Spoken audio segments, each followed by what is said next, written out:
So as we continue to look at more closely these three roles of group leaders, teacher, shepherd, and equipper, we're going to move into looking to what we mean when we say that group leaders are shepherds. And I want to start by looking at a couple quotes to kind of explain why this is one of the roles of a group leader, one of these essential roles and responsibilities of a group leader. First, a quote from Jim Putman and Bobby Harrington in a book called Discipleship. They say, a small group is a place where shepherding takes place. A leader of a small group is a shepherd. They model shepherding for the group, and they seek to create an environment in which people shepherd one another.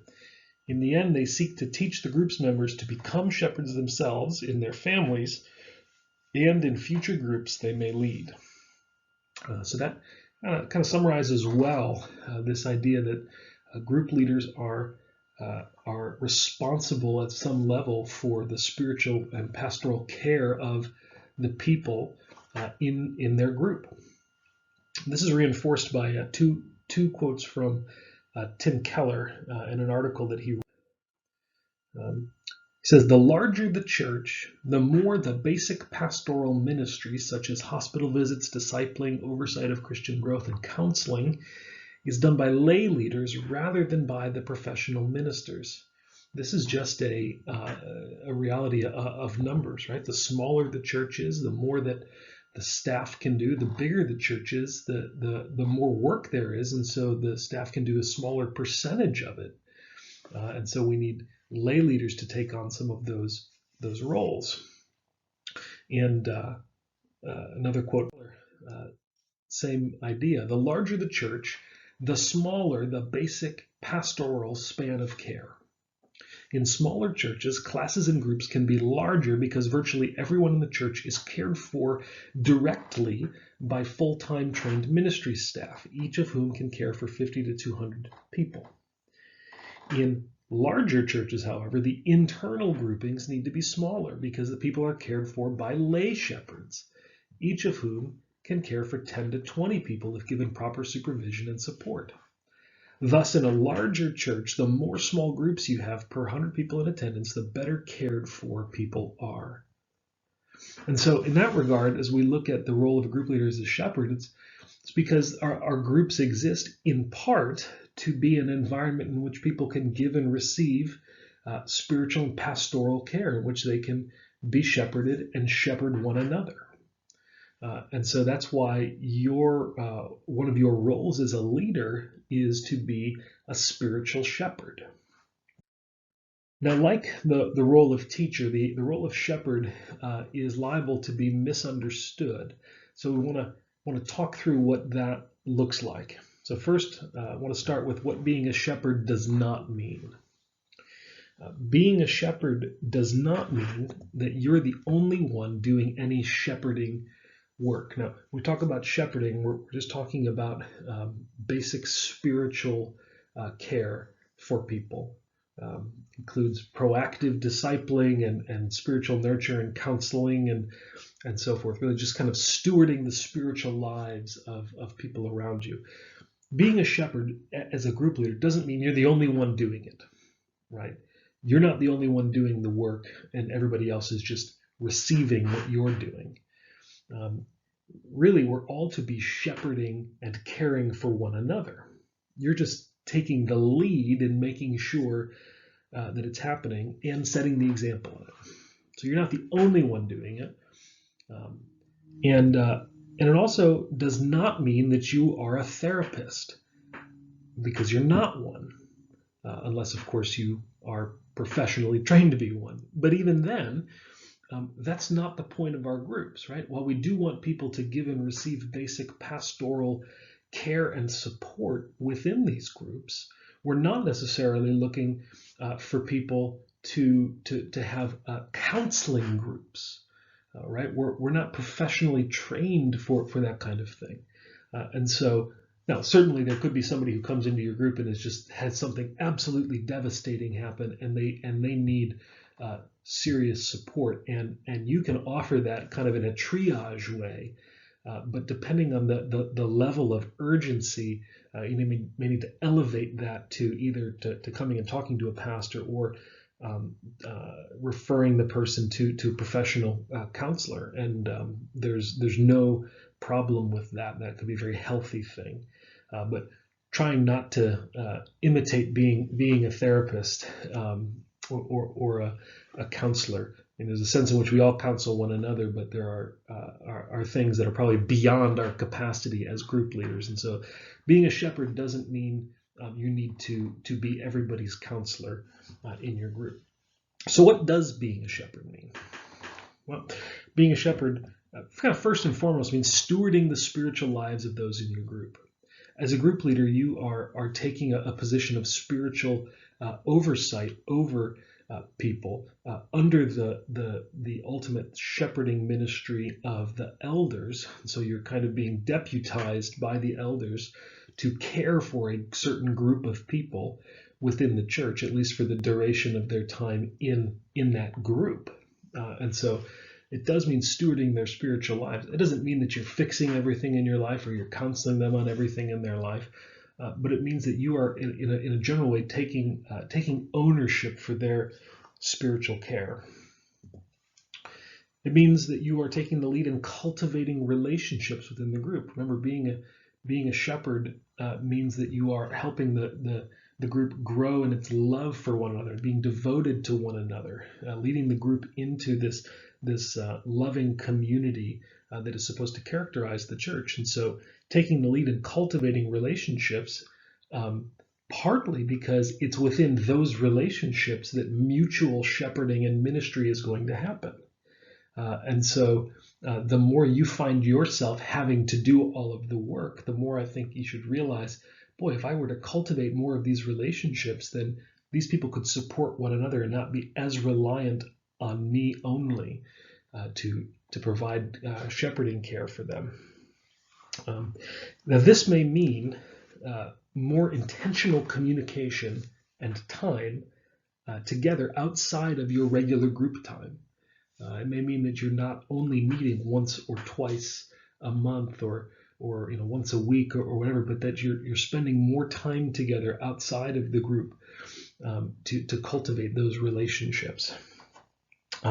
There's a quote from a little book by David Francis and Ken Brady, and they remind group leaders, your group is more than an assembly that meets for Bible study. It's a flock you care about between group meeting times. The more we understand this statement, the better we will be at cultivating the kind of deep relationships we want to see develop in groups. It also means providing biblical spiritual counsel to group members. And that doesn't mean that you are being their counselor, but it means that we can give people spiritual direction and advice. Right? All of God's people, in that sense, are counselors. And biblical spiritual counseling is simply a focused form of discipling, where we seek to apply the Word of God to a person's specific life circumstances so that they grow in holiness. That's not normally the way that we use the word counseling, and so we might tend to shy away from talking about it in this sense. But really, anytime we open our mouth to give people advice and say, you should, or have you thought about X, Y, and Z, we're giving them counsel. We just want to make sure that our counsel is biblical and spiritually healthy. And so you are taking the lead in as people come with problems or with issues, taking the lead in providing them with biblical spiritual counsel, hopefully without it degenerating into just a kind of the whole group pooling all of their ideas about what they should do, and maybe having foolish counselors, as Proverbs would talk about. Providing biblical spiritual counsel will also occasionally include confronting sin in the lives of others. And just a quick word on that, you don't need to do this in the context of the regular group meeting, and most times it would be wrong to do that.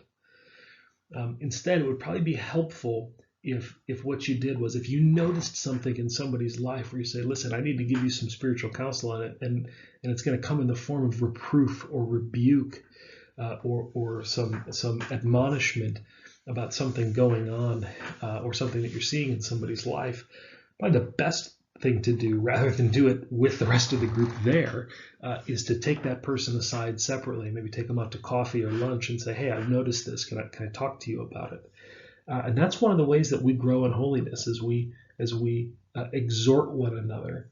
And think about what the author of Hebrews says in Hebrews 3:13, that we're to exhort one another daily, that we might not be hardened by the deceitfulness of sin. Right? So we're blinded to our sin, and sin is deceitful. So we need others to come and exhort us when they see things. Being a shepherd also means praying for and with your group. And I've got some notes on that, what praying in the group looks like, but leading the group in prayer and making sure that prayer is a prominent aspect of the group's life as you guys gather together is an important part of what it looks like to be a shepherd, because ultimately, no matter what's going on in our lives, the only person who can really do anything about it is Jesus. And so rather than spending the preponderance of our time talking about our ideas about how somebody can fix things, it might be the best thing that we can do to shepherd people is to lead the group in prayer about it, because we can't change it, but Jesus can. And so praying for your group and with your group would be an essential aspect of being a shepherd. And then passing concerns up line, just like being a teacher. Since we live in a broken and fallen world, and we deal with broken and fallen people, it's likely that at some point leaders are going to be confronted with issues of sin or suffering that are beyond their capacity or competency to address. And in these cases, it's important that leaders notify their group coach or a pastor or an elder as soon as possible. And if you're not sure whether or not a particular concern is one that can be handled at the group level, or needs to be passed upline to other leaders, you can always ask the opinion of a pastor, elder, group coach. It may be that they will advise you to allow a pastor or an elder to step in and begin to work with the situation. On the other hand, it may be that they will advise you to do your best to resolve the situation within the group, because that's the appropriate kind of level for that to happen. And in those cases, a pastor, an elder, or group coach, or whoever is working with you on that will be able to provide you with some guidance and resources to better equip you to shepherd others. And then quickly, just some helpful resources for developing as a shepherd. Again, Mike Emmert's book, Crosstalk, is a great resource, not only about how to study the Bible and apply it, but what it looks like to offer people this kind of word-based spiritual counsel in different situations. So Crosstalk. Tim Chester's book, You Can Change, God's Transforming Power for Our Sinful Behavior and Negative Emotions. It's a book about sanctification and how God changes us and deals with situations in our lives. It's just a good book about how to shepherd people with the gospel. Ed Welch's book, Side by Side, Walking with Others in Wisdom and Love, is a book about just what does it look like to come alongside other people in the situations in their lives and minister to them. Highly recommend that book as a resource. It's not that long. It comes in very little chunks, and so it'd be a very helpful book for you to have if you don't have it. Another Ed Welch book, Caring for One Another. This is both one for you to read and also maybe to work through with your group. Just what does it look like to be a community that cares for one another the way that the New Testament says the church ought to care for one another. And it's good about cultivating the kind of spiritual relationships that you want to have in those groups. Paul Tripp's book, Instruments in the Redeemer's Hands, People in Need of Change, Helping People in Need of Change. This one's a little thicker, but it is in some sense the gold standard for what does it look like to minister to other people in the situations they're in. What does it look like for all of God's people to be involved in the ministry of discipling and providing spiritual care for one another? It's a really outstanding book, and even though it's a little bit thick, and will maybe take you a little while to work through, you would be repaid 100-fold for taking your time to work through it, just as in terms of developing as people who are able to do the ministry of the word in the lives of others. Brian Hedges' book, Christ Formed in You, The Power of the Gospel for Personal Change. Again, just a summary of sanctification and how it is as we seek to shepherd other people with the gospel that we can shepherd them towards spiritual change and growth. Michael Kelly and Chris Surratt, Gospel-Centered Small Groups. This is a free one.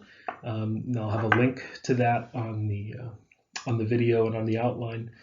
It's a PDF and just summarizes a couple different elements of being what they call a gospel-centered small group, and just some good observations about kind of creating the culture and the environment for this kind of shepherding to take place. And then, like I mentioned before, the notes that I have from our group leader in service on praying in groups, and that might be good. It's a summary of what that in-service training was, and could be helpful for you to think through some of those things as you lead the group in prayer.